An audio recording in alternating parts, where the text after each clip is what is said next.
सत्य नाम सतगुर से पावे, पकड़ जिसे सतलोक को जावे, धर्मराज सिर उसे झुकावे।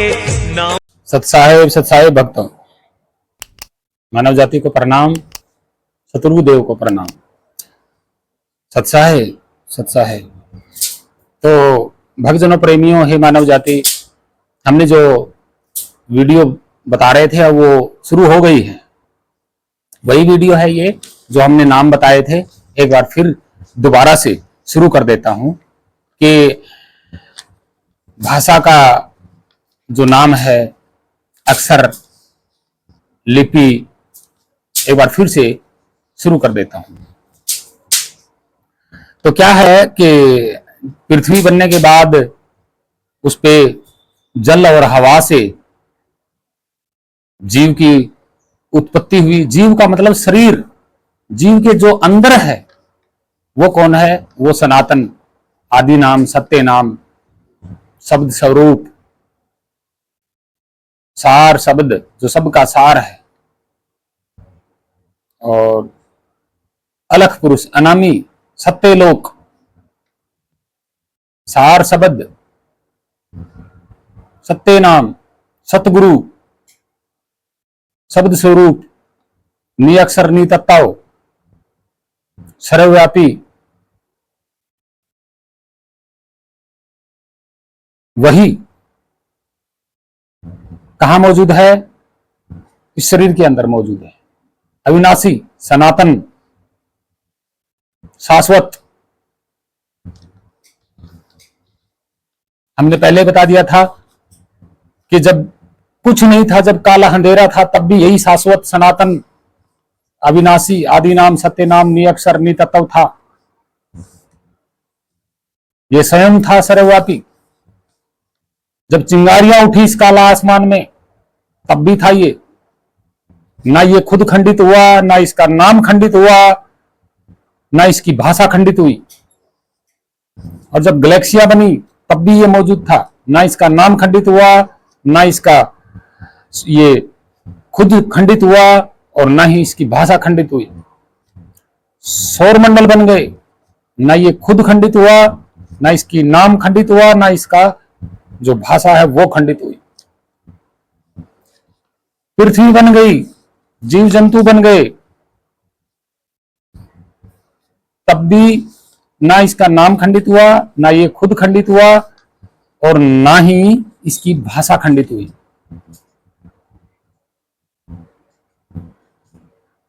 अब जल और हवा से जीव की उत्पत्ति इसलिए हुई क्योंकि हमने पिछली वीडियो में बता दिया था कि जब कोई चीज स्पीड से आती है तो उसके साथ हवा बन जाती है। यह भी हमने बताया। और हवा और जल दोनों ही जीव के लिए महत्वपूर्ण है। जब जीव उस अंश का, जब जीव शरीर बना जल में, और जल में क्या होता है? ऑक्सीजन, हवा होती है मौजूद जल में। तो जीव ने जल में ही सांस लेना शुरू किया था।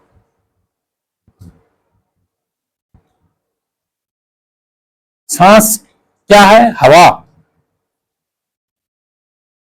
प्राण। और जब अब ये जीव जल से बाहर भी है, तब भी क्या ले रहा है? ये सांस ले रहा है। क्या ले रहा है? हवा ले रहा है। तो ये किसकी देन है? ये जल की देन है। जल के कारण हवा बनी। तो जब ये शुरुआत में जीव बना, तब भी वो नाम है, वो सर्वव्यापी है, वो सनातन है मौजूद, वो अविनाशी मौजूद है, निअक्षर नितत्व मौजूद है, और वो भाषा भी मौजूद है। अब धीरे धीरे अन्य प्रकार के आप तस्वीर में भी देख रहे हैं, अपनी आंखों से बाहर भी देख रहे हैं, रियल में तरह तरह के जीव जंतु बने, पेड़ पौधे सब बन गए। सब में कौन है? वही शाश्वत, सनातन, आदि नाम, सत्य नाम, अविनाशी मौजूद है। जब वो खुद मौजूद है तो उसका नाम भी मौजूद है, उसकी भाषा भी मौजूद है, वो खंडित नहीं हुआ। और अब शुरुआत करते हैं कि मनुष्य ने भाषा बनाई। मनुष्य ने, क्योंकि मनुष्य के मुख से ही भाषा निकली है। जब कोई शब्द लंबा होता है उसको कंटिन्यू एक शब्द कहा जाता है, भाषा कह सकते हैं। बिना लिखे जाने वाली भाषा, यानी कि बोल, यहां से बोला और दूसरे ने सुना, वो भाषा। और शुरुआत में मनुष्य के पास लिखने की नहीं थी, बोलने की थी। जो बोल दिया, किसी दूसरे ने सुन लिया, उसको क्या कहते हैं? भाषा। वो दिखाई नहीं देती, वो अक्षरों के प्रकार में नहीं होती। और बहुत सारे जानवर अपनी अपनी भाषा बोलते हैं। जब लंबा बोलते हैं तो भाषा या शब्द बन जाता है, और जब छोटे टुकड़ों में बोलता है तो वो अक्षर होता है, यानी कि छोटी ध्वनि ही अक्षर होता है। और वो जो है सनातन, शाश्वत, अविनाशी, वो स्वयं है, लेकिन उसका जो अक्षर है वो हमारे लिखने पढ़ने से परे है। क्योंकि वो तो हमें पता ही नहीं भाई, हमारी तो उत्पत्ति पृथ्वी बनने के बाद हुई है, हमारे शरीर की तो वो चला रहा है। जब कुछ बना नहीं था तब से, तो हम कैसे जानेंगे भाई उसकी भाषा को? हमें क्या पता वो पहले उसकी कौन सी भाषा में नाम है? ये जब जानेंगे तब पता चलेगा। जाना किसी ने आज तक है नहीं। और मनुष्य ने जो अक्षर बनाए, लिखित में, पढ़ने वाले में, बोलने वाले में, वही नाम उस पर थोप दिए। अब शुरुआत करते हैं भाषा अक्षर की। अब इस पृथ्वी पर जब मनुष्यों की उत्पत्ति हुई, मनुष्यों का शरीर बना, तो फैलना शुरू हो गया। भाई मनुष्य ही नहीं, कोई भी चीज हो जो धरती पर बनेगी वो फैलेगी, ये मैं पहले बता चुका हूं। जो धरती पर नहीं बनी है वो चीज फैलेगी नहीं, वो कम होती जाएगी। क्योंकि पानी कम होता जा रहा है, हवा, ऑक्सीजन कम होती जा रही है, पृथ्वी की गर्मी कम होती जा रही है। कहां से? बाहर से आए हैं। और पृथ्वी पे जिनका जन्म हुआ है वो फैलते जा रहे हैं। कोई भी चीज लगाओ आप, मोटरसाइकिल, कितने मोटरसाइकिल हो गए? शुरू में एक बना, एक गाड़ी बनी, कितनी गाड़ियां हो गई? फैलती गए। एक 8-10 मनुष्यों की उत्पत्ति हुई होगी, कितने मनुष्य हो गए? शुरू में कोई इक्का दुक्का पेड़ पौधा उगा होगा, आज कितने पेड़ पौधे हो गए थे? 1000 साल पहले अगर बात करें तो पृथ्वी पूरी हरी भरी थी। तो पृथ्वी पे जो जन्म होगा उसका फैलाव होगा, लेकिन पृथ्वी पर जिसका जन्म नहीं होगा उसका फैलाव कभी नहीं होगा। ये ध्यान में रखना। अब पृथ्वी पर मनुष्यों की, जानवरों की, वनस्पति, पेड़ पौधों की फैलाव हो गया, क्योंकि जन्म पृथ्वी पर हुआ है। और जन्म उस अंश का नहीं हुआ, शरीरों का जन्म हुआ। अब मनुष्य ने अपनी अपनी भाषाएं बनानी शुरू कर दी। जिस जिस इलाके में गए, पृथ्वी के जिस जिस एरिया में गए, उन्होंने अपनी अपनी अक्षर, लिपि और लिखा पढ़े जाने वाली भाषा शुरू कर दी। अब न जाने कितनी भाषा बनी होंगी इस पृथ्वी पे, क्या पता कितनी सभ्यताएं आज डूबी हुई हैं, क्या क्या भाषाएं थी उनकी, पता है किसी को? नहीं पता। तब भी तो वो शाश्वत, सनातन, अविनाशी, आदि नाम निअक्षर नितत्व था, आज भी है। उसमें कोई बदलाव थोड़ी है। वही उसका नाम है, वही वो आप है, वही उसकी वो भाषा है, वो थोड़ी ना चेंज हुई है।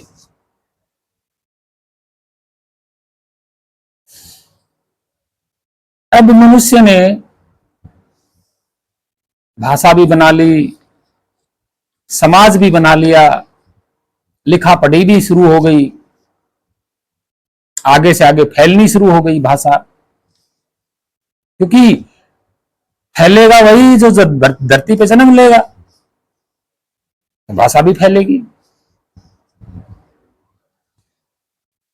और अपने अपने इलाके के हिसाब से अपने अपने पूर्वजों के, अपने अपने महान राजाओं के, अपने अपने महान महापुरुषों के नाम भी रखे जाएंगे, उनको महानता का पद भी दिया जाएगा, उनको महानता का एक अलग से भी नाम बनाया जाएगा। तो शुरुआत करते हैं कि उन महानताओं ने कौन से नाम बनाए, उस सभ्यताओं ने। हमारी सभ्यता ने महान पुरुषों का कौन सा महानता का नाम दिया? यहूदियों ने अपने महान राजाओं पुरुषों को कौन सा महानता का नाम दिया? इस्लाम धर्म ने कौन सा महानता का नाम दिया?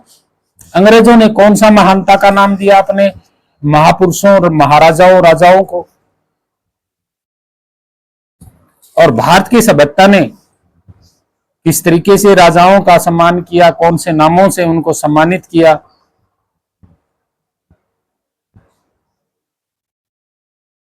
और जो राजा और जो महान पुरुष थे, शरीरधारी तो थे,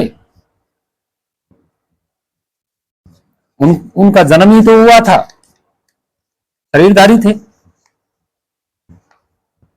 अब शरीर के सारे नाम रखे गए थे। अब ये भी एक एग्जाम्पल मैं दे देता हूं। अब ये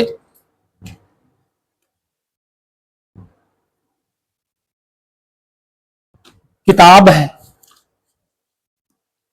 ठीक है। जब ये किताब नहीं थी तो लिखने वाला किताब या मुख से बोलने वाला किताब, ना तो ये भाषा थी और ना ही लिखे जाने वाले अक्षर थे।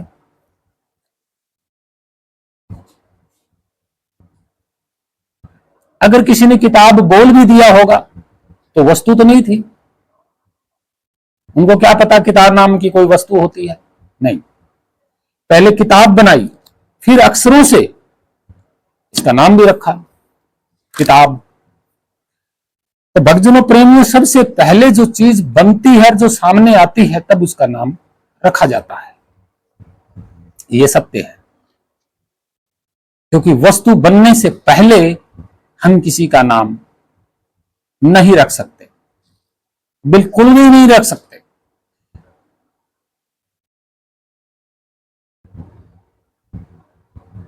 क्योंकि वस्तु होगी तो हमें दिखाई भी देगी, ये सत्य है। भाई किसी को न किसी को तो दिखाई देगी ना, कोई वस्तु होगी तो किसी के सामने आएगी, तभी तो वो नाम रखेगा, या वो खुद बनाएगा वस्तु फिर नाम रखेगा।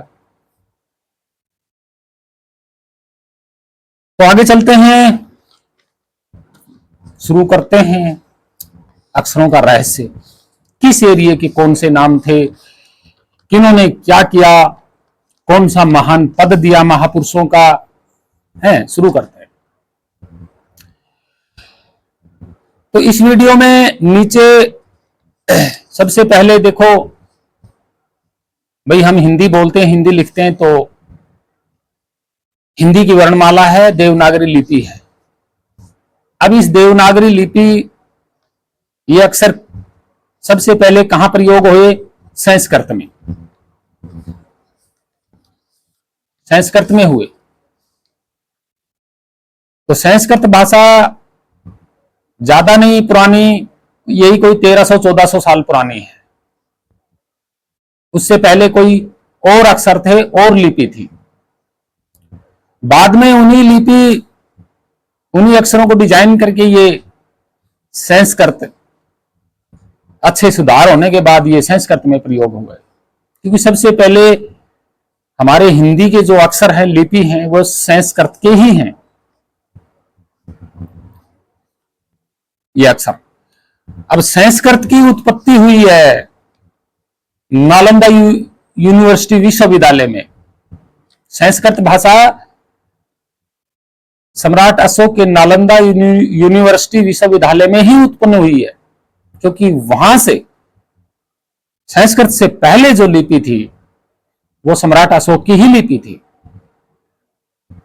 और सम्राट अशोक की लिपि धम्म लिपि है, जो भगवान बुद्ध के वंशज ने, जो उनके पूर्वज हैं, भगवान बुद्ध के पूर्वज जो है, उन्होंने बनाई थी धम्म लिपि। अब उनके पूर्वज कहां से शुरू हुए होंगे, कहां से, तो ये तो है नहीं कि भगवान बुद्ध के वंशज कहीं आसमान से टपके थे, नहीं, और भगवान बुद्ध के पूर्वज कहीं आसमान से टपके हों, ऐसा नहीं है। पृथ्वी पे भी उनका जन्म हुआ है, कहीं से शुरुआत हुई है, और भगवान बुद्ध के ही पूर्वजों ने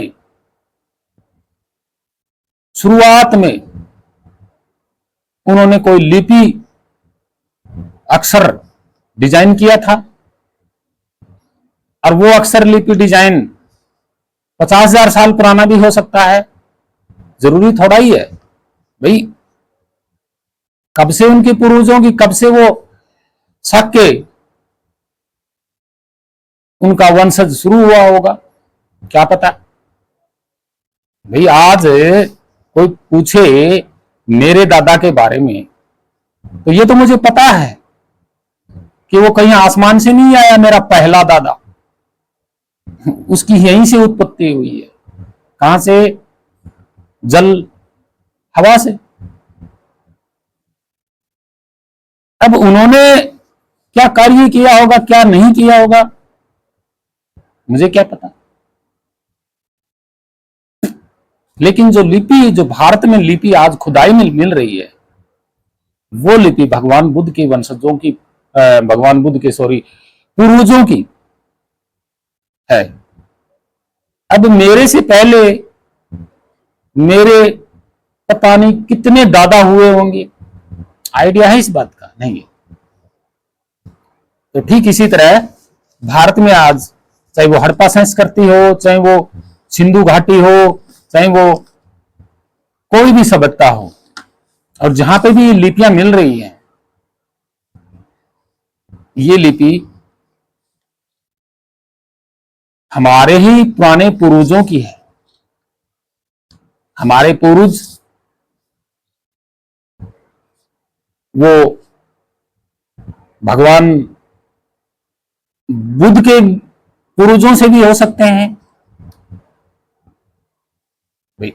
अन्य पूर्वजों से भी हो सकते हैं, लेकिन जो भारत की भाषा की बात करें तो वो धम्म लिपि भगवान बुद्ध के पूर्वजों की भाषा है, ये सत्य है। अब उनकी भाषाएं, उनके पूर्वजों की पहले से पहली भाषा कहां कहां दबी हुई है, कहां कहां उनकी सभ्यता थी, ये कोई नहीं जानता। हम भी नहीं जानते भाई हमारे पूर्वजों की जो सभ्यता है वो कहां थी, दबी हुई थी, लेकिन फिर भी हम चले आ रहे हैं। तो ऐसे अलग अलग सभ्यताओं में भाषाएं बनी, उनको जोड़ना, उनके फिर नाम बनाना वस्तुओं के शुरू हो गया। तो जितने नाम हैं, किस किस एरिया में किसको क्या पद दिया गया, वो जरा सुन लीजिएगा। आप देख रहे हैं स्क्रीन पे कि हमारी हिंदी वर्णमाला कहां से शुरू हुई, 1200 साल पहले शुरुआत में हो गई। 1300 लगाओ भाई, 1400 लगाओ, लेकिन इससे ज्यादा पुरानी नहीं है, क्योंकि इससे पहले कोई और भाषा थी, वो थी ब्रह्म लिपि, धम्म लिपि, ये थी। अब ये जो नाम है, ये कहां कहां किस किस देश के हैं, ये सब मैं बता देता। हमारी लिपि देवनागरी लिपि आपको दिखाई दे रही है, और जितने नाम हैं इनकी फोटो भी आपको नजर आ रही है, और उनमें सारे नाम लिखे हुए हैं, किस इलाके के हैं, किस एरिया के हैं, क्या इनका पद रहा, क्या इनकी महानता रही। देखिए, आदम, आप जानते हैं कि आदम कौन था? इतिहास को जब उठाते हैं तो आदम कहां मिलता है? आदम हमारे भारत में नहीं मिलता, दूसरे देशों का मिलता है, यानी कि यहूदियों से पहले का किसी और सभ्यता का मिलता है। आदम यहूदियों में भी शामिल है आदम, इस्लाम में भी शामिल है आदम, तो ये शब्द उनका है। आदम कौन था? आदम कोई आदर्श शक्ति का नाम नहीं है, आदम इस शरीर का नाम है रखा हुआ, यानी कि शरीर और उसके बाद आदम, तो पहले वस्तु उसके बाद नाम, तो शरीर का नाम आदम था। आदम एक सिंपल मनुष्य को कहते हैं कि शुरुआत में जब मनुष्य की उत्पत्ति हुई तो एक सिंपल मनुष्य ही तो था, उसी को आदम कहते हैं। उसी को यहां भारत में उसको आदमी भी कहते हैं, आदमी, और स्त्री को लुगाई बोलते हैं, लुगाई। तो आदम से आदमी। अब यही आदम अरबी और फारसी भाषा में चेंज हो जाता है, द का तय अक्षर हो जाता है, यानी कि द जो अक्षर है उसका तय में बदलना, ये अरबी फारसी में होता है। आदम से अरबी फारसी में बदल जाता है आतम, आदमा, यही शब्द अरबी फारसी में आत्मा हो जाता है। तो जो आदम किसका नाम रखा? आदमी का। और ये जब अरबी फारसी में चेंज हो जाता है तो ये क्या हो गया? आतम। तो आतम नाम भी आदमी का भी चेंज ही हुआ है, द की जगह तय बोला गया, लेकिन जो आदम था वो तो पहले आदमी का ही नाम था ना। आतम नाम है, ये भी आदमी का ही नाम है, ये किसी और का नाम थोड़ी हो सकता है, क्योंकि उनकी आपस में बोलचाल की जो अक्षर है वो चेंज हो जाते हैं। अब आता है पर। ये पर जो शब्द है, पर मतलब पर, परे मतलब ऊपर, ऊंचा, महान, ये महानता का शब्द है। अब जब आदम तो एक सिंपल शब्द है, सिंपल आदमी का, और आदम के बाद यानी कि आदम के ही वंशज में कोई महान आदमी बन जाता है, कोई विद्वान या कोई महान राजा, तो वो क्या हो गया? ऊपर, ऊंचा, परे, सबसे ऊपर माना जाता है उसको, उस आदमी को, उस मनुष्य को सबसे ऊपर महानतम माना जाता है। तो क्या हो गया? आदमा से परादमा, और आदमा जब अरबी फारसी में चेंज हो जाता है तो आतम या आदमा, आदम, आतम, आदमा, आत्मा। अब महान हो जाता है कोई राजा, कोई विद्वान, कोई महापुरुष जिसने जन्म लिया है, उसको उसके आगे लगा देते हैं पर, ऊपर, परे, ऊंचा स्थान, तो क्या हो गया? परादम, परातम, परात्मा, परात्मा, यानी कि परमात्मा। तो ये किसका नाम है? परमात्मा आदमी का नाम है। किस आदमी का नाम? महान, ऊंचे, महान राजा या किसी महान विद्वान महापुरुष का नाम होता है परमात्मा, शरीरधारी का। अब आते हैं ईश्वर। ईश्वर, इस मानी भी आदमी होता है, इस मानी भी आदमी होता है। इस से ही ईसाई हुआ है। ईसाई आदमी तो है और क्या है भाई, इस से ही आदमी हुआ है। आदमी का ही तो नाम, इस शरीर का ही नाम इस है।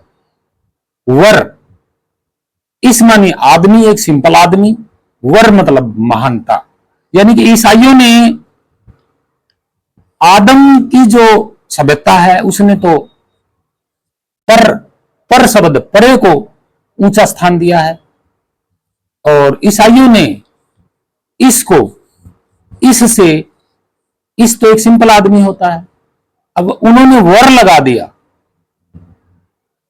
वर एक महान राजा या एक महान विद्वान जो समझदार होता हो, जो अच्छे आचरण में चलता हो, अच्छे गुणों वाला हो, उस आदमी को ईश्वर नाम दिया उन्होंने। किन्होंने? ईसाइयों ने।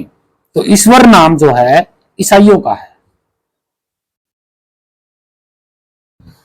और इस्लाम, इस्लाम, तो इस्लाम भी यहूदियों से आया है। दो पार्ट हैं यहूदियों के, एक तो ईश्वर वाला यानी कि यीशु वाला, एक पार्ट है इस्लाम वाला। तो उसमें भी इस और लाम, लाम मानी कौन होता है? लामा, लाम, लाम मानी विद्वान को कहा जाता है, विद्वान पुरुष को कहा जाता है लामा, लाम। जैसे तिब्बत में लामा कौन होता है? बहुत विद्वान, बहुत भिक्षु होता है, विद्वान, समझदार, अच्छे गुणों वाला। इस्लाम यानी कि उनका कोई आदमी है ऐसा जो महान है। वो कौन है? अब मूसा है या मोहम्मद है, भाई ये मैं नहीं बता सकता। इस्लाम का मोहम्मद, मोहम्मद, तो ये है इस्लाम, ठीक है। यानी कि ईश्वर आदमी का नाम है। अब परमेश्वर कौन है? परमेश्वर। तो जब यीशु को ईश्वर कहने लगे, यीशु, यीशु मसीहा, मसीहा का मतलब अच्छा आदमी, वो अच्छे गुणों वाला आदमी, सबको सत्य मार्ग पे चलाने वाला आदमी मसीहा होता है, सबका मसीहा। तो क्या अब यीशु पढ़ने के लिए आया नालंदा यूनिवर्सिटी में? पहले यीशु था, ये पहले ये ईश्वर था। और जब नालंदा यूनिवर्सिटी से पूरा ज्ञान प्राप्त कर लिया तो एक महान व्यक्ति बन गया ईसाइयों के लिए, यहूदियों में या तो तब इनका नाम यीशु पड़ा। यीशु से ईश्वर हो गया, और ईश्वर से एक महान व्यक्ति से भी बड़ा महान व्यक्ति दयालु हो गया, तब तो उसको परम दे दिया। पर, क्योंकि पर लगाने की, वर लगाने की इनकी पीढ़ी है, पर शब्द महानता देना। तो ये क्या हो गया? परमेश्वर। ये किसका नाम है? आदमी का नाम। अब आगे सुनिए, ब्रह्म। अब इस्लाम में फिर वापसी जाओ, ब्रह्म नाम या अब्राहम, वो भी एक महान व्यक्ति हुआ है, ऐसा नहीं है महान राजा हुआ है अब्राहम। ये ब्रह्म और अब्राहम, अब्राहम और ब्रह्म, ब्रह्म एक सिंपल आदमी का नाम है, शरीरधारी का। ये भी उनका ही शब्द है, उन्होंने शरीरधारी मनुष्य का ही नाम रखा है ब्रह्म। अब्राहम, अब्राहिम, ये कौन है? ये पूर्ण ज्ञानी, महान राजा लगाओ या महान पुरुष लगाओ, ये कौन है? पूर्ण। पूर्ण है मतलब, पूर्ण मतलब पूरा, संपूर्ण, इसको ही पूर्ण ब्रह्म कहते हैं। तो ब्रह्म और अब्राहम, यही है वो ब्रह्म और पूर्ण ब्रह्म। ये किसके नाम है? ये भी आदमी के नाम है। आगे और चलिए, अब आ गया देव शब्द। देव, अब ये देव बड़ा विचित्र शब्द है, देव। अब देव कौन होता है ये सुन लीजिए जरा। भारत की प्राचीन सभ्यताओं में देव किसको कहा जाता है? सन्यासी को, अच्छे आचरण पर चलने वाले, सत्य बोलने वाले और सत्य मार्ग पे चलने वाले को देव कहा जाता है। जो एक यूं लगाओ कि एक सिंपल आदमी, बहुत बढ़िया आदमी और ज्ञानी भी हो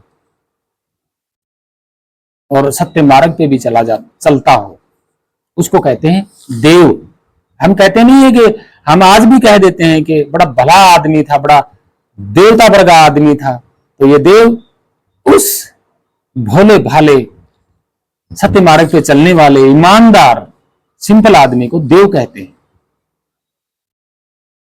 अब देवी कौन होती है? देवी भी उसी को कहते हैं, लेडीज को, कि सिंपल, साधारण, अच्छे गुणों वाले, अच्छे संस्कार वाले, सत्य मार्ग पे चलने वाले। आज भी हम कह देते हैं कि बड़ी भली लुगाई थी, बड़ी देवी लुगाई थी। तो देवी, देई, देई, देवी ये हमारे शब्द हैं, कहते नहीं है देई, देवी, बाई। राजस्थान में आज भी किसी लेडीज का नाम मिलेगा आपको, सुख देई, देवी नहीं होगा, देई होगा। तो देई शब्द महान होता है। जैसे यहां, जैसे आप कोई भी नाम उठा लो, गंगा देवी, सरस्वती देवी, जो देवी जो शब्द है ये महानता का प्रतीक है, और जो देव शब्द है ये भी महानता का एक प्रतीक है। और ये किसके नाम है? शरीरधारी, शरीरधारी प्राणी के ही नाम है। समझ में आ गया देव और देवी किसको कहते हैं। अब महादेव कौन होता है? ये देवी देवता जो आप बना रखे हैं ना, ये शरीरधारी हैं। ये कौन थे? ये हमारे अच्छे आचरण वाले, अच्छे मानव, भोले भाले इंसान, सिंपल इंसान, इनको देवता कहते हैं। देव, देव इनको दिया गया नाम। ये हमारी सभ्यता का एक महान प्रतीक शब्द है। और देवता कहीं प्रकट थोड़ी आया है, आदमी का नाम है। अब महादेव, महादेव उसको कहते हैं जो संपूर्ण प्रजा का गुरु हो, महान विद्वान हो, जो सब संपूर्ण मानव जाति को एक मार्ग पे चलाता हो। वो क्या है? सभी सिंपल मनुष्य, भोले भाले सतमार्ग पे चलने वालों से भी ऊपर महा, ये महा शब्द हमारा है, प्राकृत शब्द महा हमारा है। महा यानी कि देवों का देव महादेव। ये कोई तपस्या करने वाला ये महादेव, ये तो लोगों ने, इसकी भी व्याख्या करूंगा मैं कि ये महादेव शब्द क्यों जोड़ दिया गया, किसके आगे क्यों जोड़ा भाई। महादेव तो एक महान पुरुष का है। इतिहास उठा के देखिए, देव और देवता क्या होते हैं। प्रकट होने वालों की बात नहीं है यहाँ पे, लड़ाई झगड़ा करने वालों देवी देवता नहीं होते यहाँ पे, हमारा इतिहास गवाह है। अब हमारी सभ्यता में महादेव भगवान बुद्ध को कहते थे, और जो देव थे वो हमारी सभ्यता ही पूरी देव थी। सिंपल साधारण हमारे पूर्वज वही देव थे, और उनको ज्ञान प्रदान करने वाला, उनको अच्छे रास्ते पे चलाने वाला है, उनको सतमार्ग दिखाने वाला कौन था? भगवान बुद्ध। उसी को महादेव कहा गया है। लिखित भाषा में प्रमाण है, उनकी ही धन लिपि में, उनकी ही, हमारी ही प्राचीन लिपि में उसका नाम है। महादेव ऐसे इंसान को कहते हैं।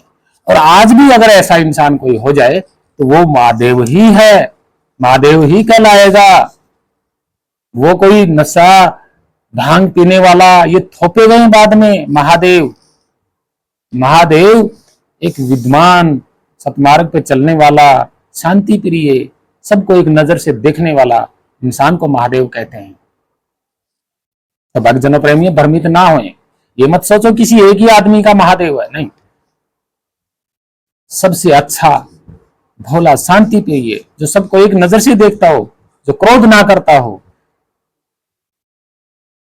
जो लड़ाई झगड़ा ना करता हो, इनसे अलग हो, वो महादेव होता है। तो महादेव शब्द हमारा ही प्राकृत भाषा का है, यानी कि देवों का देव महादेव। तो भक्तजनों प्रेमियों, आगे हम चलते हैं। महान, महा शब्द हमारा प्राकृत है, बताया ना मैंने। देव और महादेव हमारा प्राकृत शब्द है, हमारे पूर्वजों का शब्द है, ये संस्कृत का शब्द नहीं है। कभी कोई सोचता हो कि वेदों में, पुराणों में, ग्रंथों में, ऋग्वेदों में, 18 शास्त्रों में इनमें महादेव है, नहीं, चुराया गया है ये महाशब्द। यानी कि महा जो शब्द है ये हमारा देसी लोकप्रिय, हमारे पूर्वजों का शब्द है।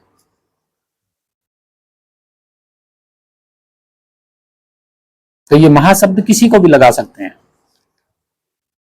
अब आता है महान। महान बताया ना मैंने, महान कौन होता है?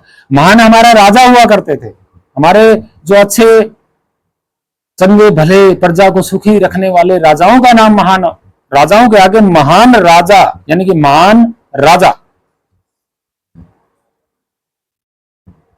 महान उन लोगों के आगे लगाया जाता है। और महान लोग कौन होते हैं? महान लोग वही होते हैं जो अच्छा कोई राजा हो या कोई महापुरुष हो या जनता के लिए कल्याण करता हो या जनता को शांति सुख प्रदान करता हो, वो महान होता है, उसका नाम महान राजा। आज भी हमारे भारत में अगर कोई प्रधानमंत्री ऐसा करता है तो उसको क्या कहेंगे? महान भारत का राजा।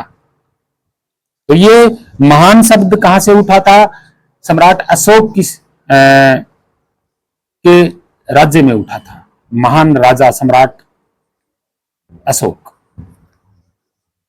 तो ये भी किसका नाम है? आदमी का नाम है। महादेव भी आदमी का नाम है, देव भी आदमी का नाम है, ये सारे आदमी के नाम।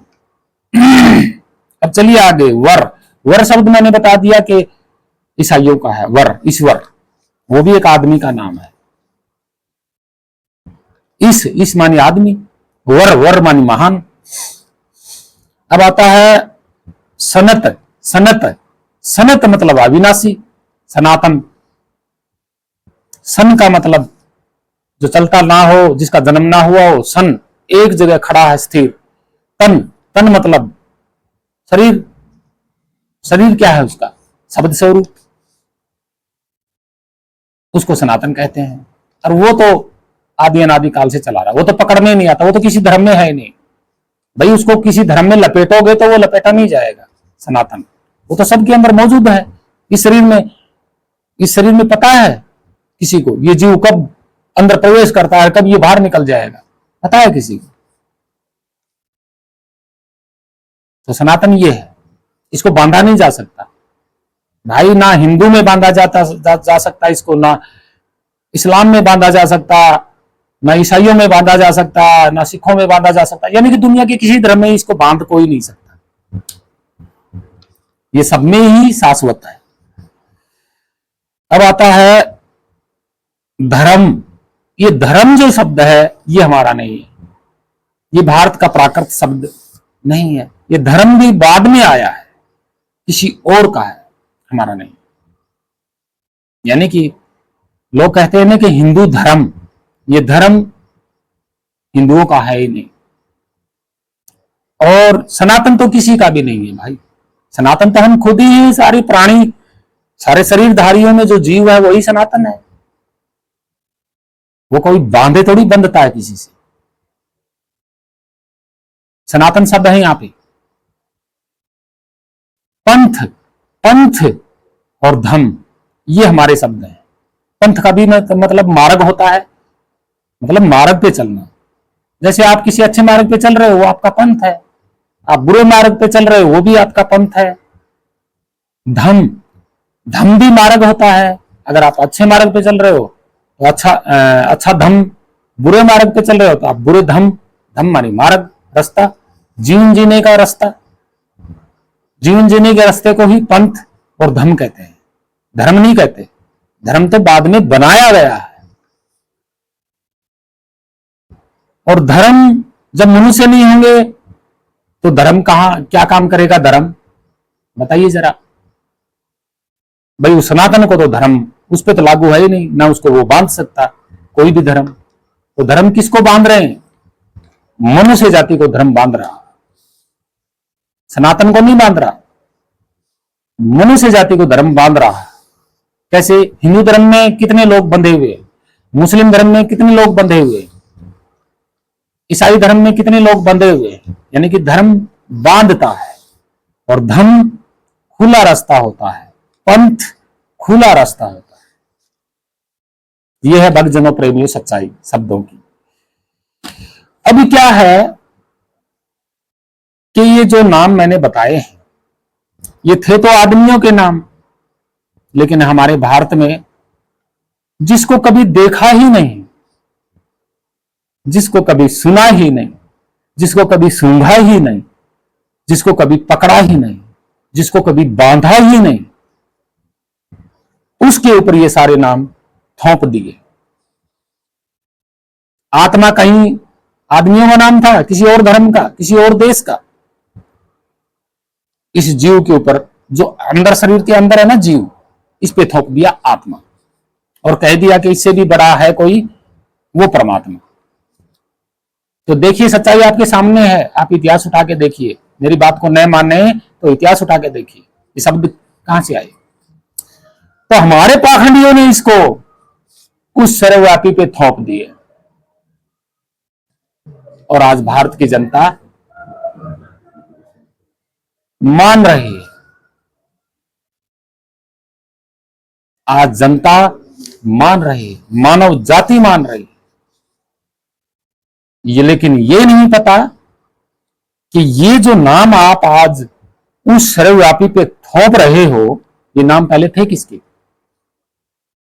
भाई पहले वस्तु बनी है, उसके बाद नाम बना है, लेकिन वो तो कभी बना ही नहीं। यही बात तो मैंने समझाई है कि भाई आदमी आदमी के शरीर को देख करके तो आदम बना, ईश बना, वर लगा, इसी शरीर पे महानता का वर दिए, वर लगा दिया, महा लगा दिया।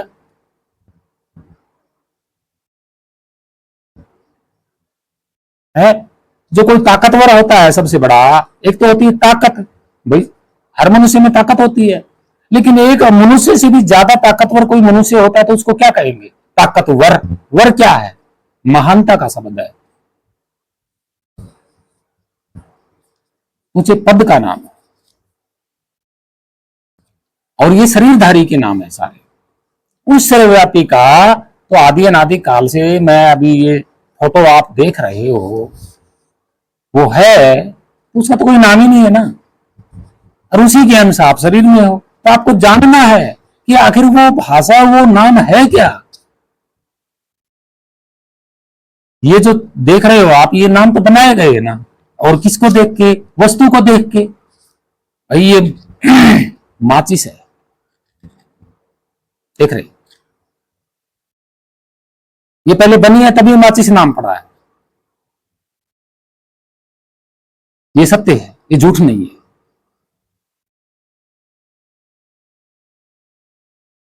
तो इसका मतलब पहले उस सर्वव्यापी को बनाया और उसकी फिर बाद में उसके ऊपर नाम थोप दिए। ये पाखंड है, पाखंड में उलझा रहे हैं मानव जाति को।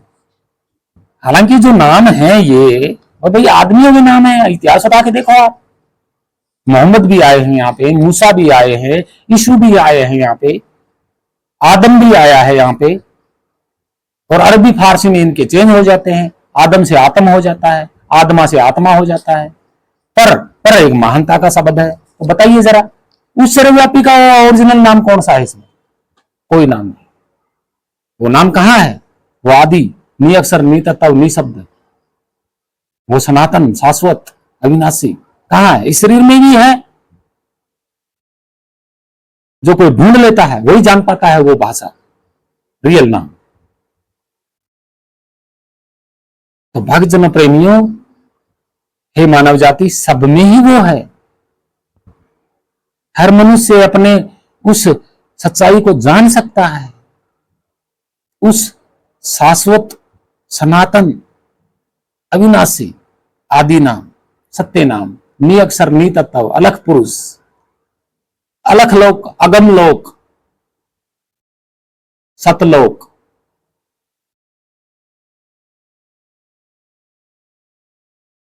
आपके अंदर ही है। वो कभी जन्म नहीं हुआ उसका, किसी ने बनाया नहीं उसको। भाई कोई बनाएगा वस्तु तो ही नाम रखेगा, लेकिन वो कोई वस्तु तो है नहीं, नाम किसका रखा? तो ये क्या कर दिया अंध भक्तों ने और अंध पाखंडियों ने और धर्म के गुरु ठेकेदारों ने, दूसरों के नाम चुरा चुरा करके उस सर्वव्यापी के नाम ठोक दिए। क्या है ये? पाखंड है, राजनीति है, सरासर मानव जाति को अंधकार में ढेल मतलब झोंक रहे हैं। नाम पकड़ा दिया कि नाम जपो। किसका नाम? ब्रह्म जपोगे तो वो तो विदेशों का नाम है, वो तो किसी और सभ्यता का नाम है। ईश्वर जपोगे तो ईश्वर भी किसी और सभ्यता का नाम है, और वो आदमियों के नाम है। परमात्मा, परमात्मा भी किसी और सभ्यता का नाम है, वो भी आदमी का नाम है। आत्मा, आत्मा भी आदमी का नाम है, किसी और सभ्यता का। प्रभु भी किसी और का नाम है, परमेश्वर भी किसी और आदमी का नाम है, महान व्यक्ति का नाम है। महादेव, महादेव भी आदमी का नाम है। महादेव कोई बन सकता है, कोई झूठ नहीं है, क्योंकि महा और देव हमारे प्राकृत शब्द हैं और ये आदमी के ऊपर लागू होते हैं। क्यों लागू होते हैं? उसके गुणों के अनुसार लागू होते हैं। परम, वर, महा,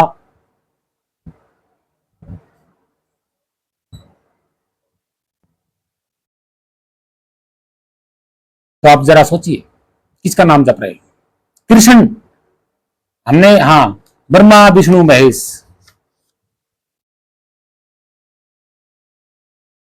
राम किसके नाम थे? शरीरधारी। क्या वो आज हैं इस दुनिया में? बताइए, क्या यीशु है आज? यीशु का शरीर है आज? क्या मोहम्मद साहब का शरीर है आज? क्या जिसको आदम कहा जाता है वो आदम है आज जिंदा?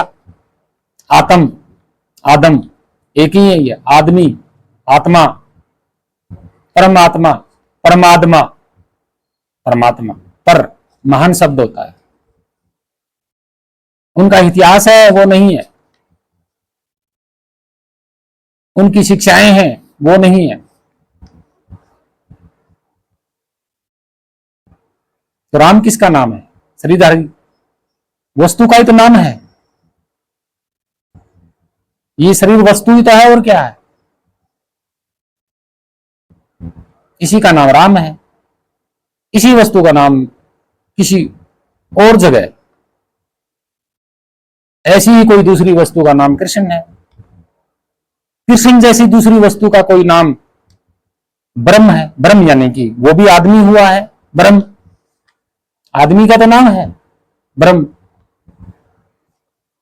ब्रह्मा, ब्रह्म का हो ब्रह्मा का हो एक है, कोई फर्क नहीं। विष्णु, विष्णु भी आदमी का नाम है। आज भी हजारों विष्णु मिल जाएंगे आपको, ये शरीरधारी। भाई वस्तु होगी तो नाम होगा, शरीर होगा तो नाम भी होगा। तो शरीर को शरीरव्यापी कैसे कहोगे? शरीर तो बनता है, बिगड़ता है। और जो जो अंश राम कृष्ण के अंदर था वही अंश आज आप में भी है, मुझ में भी है, सब में ही है। तो उसको हम राम थोड़ी कहेंगे, विष्णु थोड़ी कहेंगे, कृष्ण थोड़ी कहेंगे, महादेव थोड़ी कहेंगे, आत्मा थोड़ी कहेंगे, परमात्मा थोड़ी कहेंगे, ब्रह्म, पूर्ण ब्रह्म, ईशु, परमेश्वर, ये थोड़ी कहेंगे। वो तो आदमी हुए थे भाई। उस सनातन का कोई नाम ही नहीं है, हम कैसे कह देंगे कि उसका ब्रह्मा नाम है, उसका विष्णु नाम है, या उसका ब्रह्म नाम है, या पूर्ण ब्रह्म नाम है, या आत्मा नाम है, या परमात्मा नाम है? कैसे कह देंगे भाई? वो कोई वस्तु थोड़ी है, शरीर थे वो, आज नहीं है।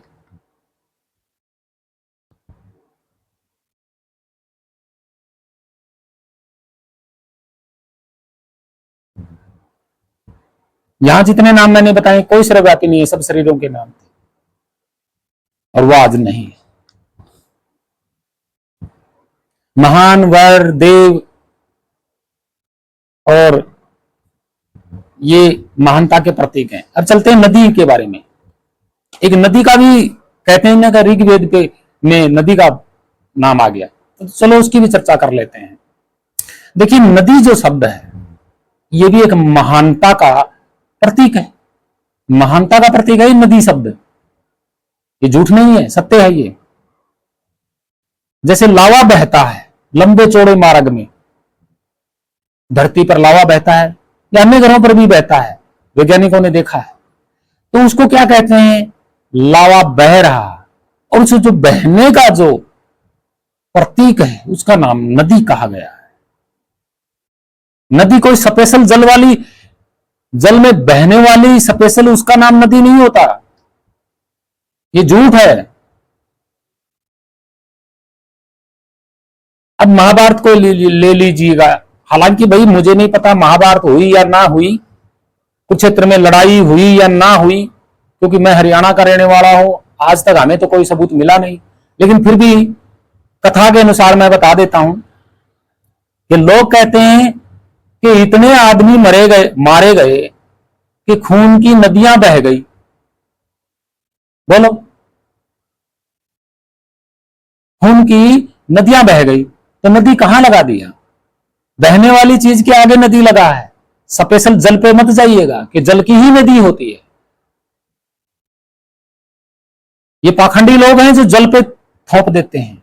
नहीं, ऐसा नहीं है, झूठ है, ये झूठ पाखंड फैला रहे हैं। भाई, बहने वाली लंबी चौड़ी जगह में बहने वाली को नदी कहा जाता है।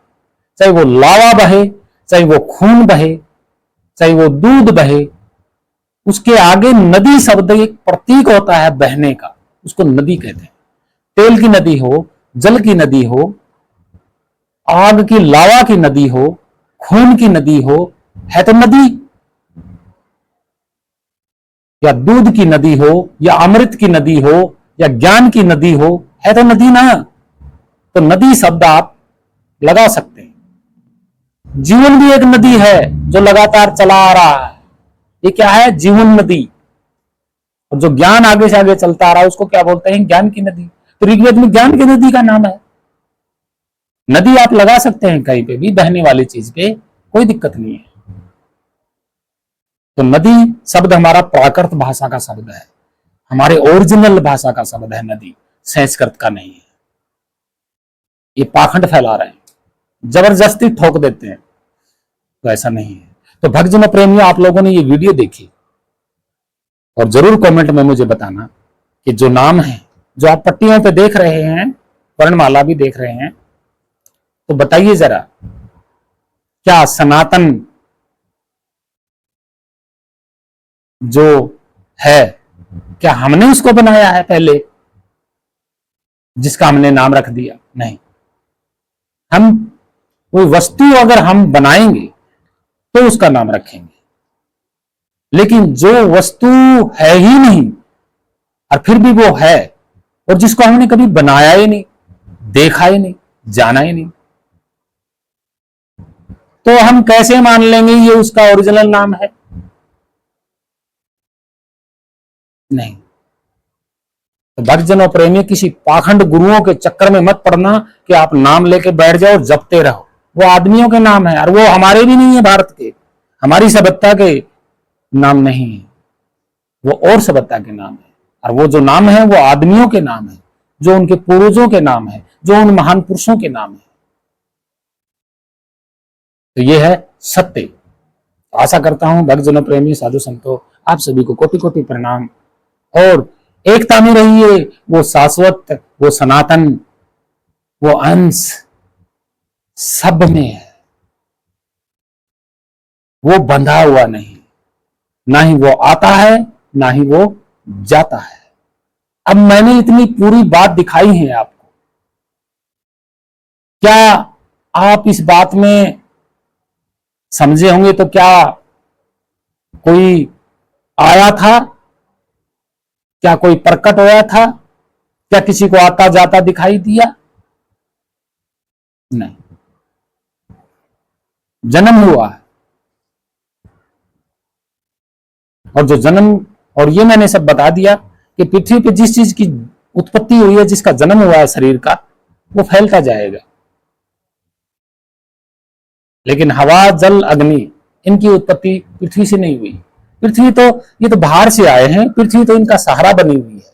प्रकाश पृथ्वी पर पड़ता है, तो सहारा, प्रकाश को सहारा किसने दिया? पृथ्वी ने। पानी बाहर से आया, सहारा किसने दिया? पृथ्वी ने। अग्नि भी बाहर से मौजूद आई, तो अंदर समेटा किसने? पृथ्वी ने। हवा भी बाहर से आई, रोका किसने? पृथ्वी ने। अगर जन्म होता इनका तो आज ये सारे फैल जाते और पृथ्वी का नामो निशान भी ना रहता। तो ये सत्य है। तो भक्तजन प्रेमी, आशा करता हूं हाथ जोड़ के आप सभी मानव जाति को मेरा प्रणाम।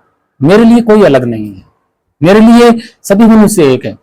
ना मेरा कोई धर्म है, जाति है, ना, नहीं। जब मेरा कुछ नहीं है, ना धर्म है ना जाति है, तो भला आपका कैसे हो सकता है? जरा इस वीडियो को एक बार फिर से दोबारा देख लीजिएगा, पता चल जाएगा।